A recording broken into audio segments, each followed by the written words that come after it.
The last letter was dated tomorrow. I found it a week after my uncle's funeral, while going through his belongings. He had spent most of his life working at a psychiatric hospital, and almost never talked about what happened there. After he died, I inherited his old house. The place felt wrong from the moment I stepped inside.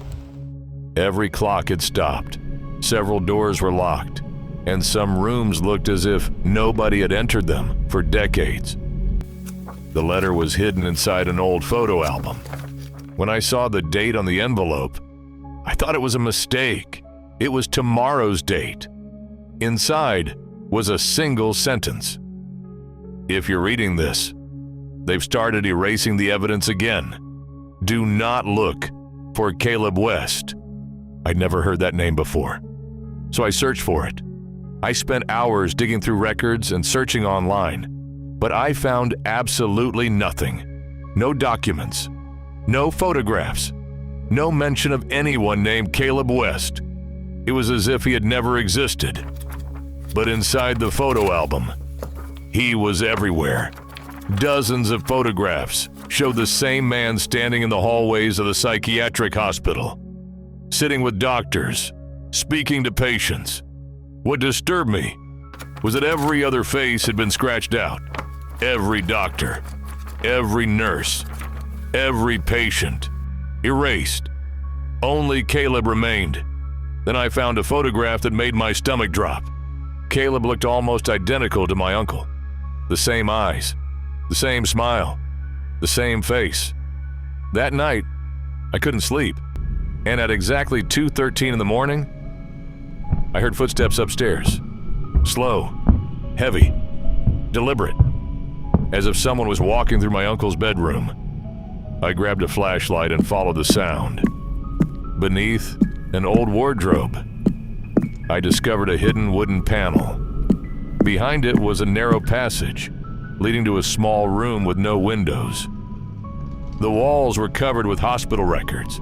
Most of them had been destroyed, pages torn out, names covered with black ink. But one name appeared over and over again: Caleb West. In the corner stood a metal box filled with handwritten notes. Some were signed by Caleb, others were signed by my uncle. The strange thing was that both men described the same events, the same memories, the same days, as if they had lived the exact same life. One final note contained a single sentence.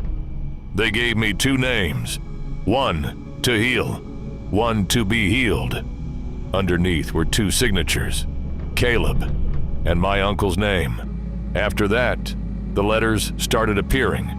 Every morning I found a new one waiting on the kitchen table. The door stayed locked. The windows stayed shut.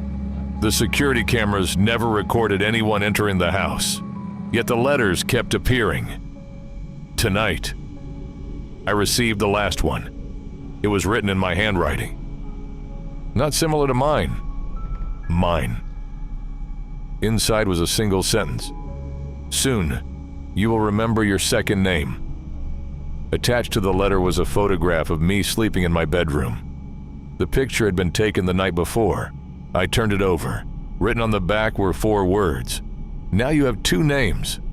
And that's when I noticed something I had missed. In the reflection of the bedroom window stood a man, watching me, staring directly into the camera. It was me, only much older, and he was smiling.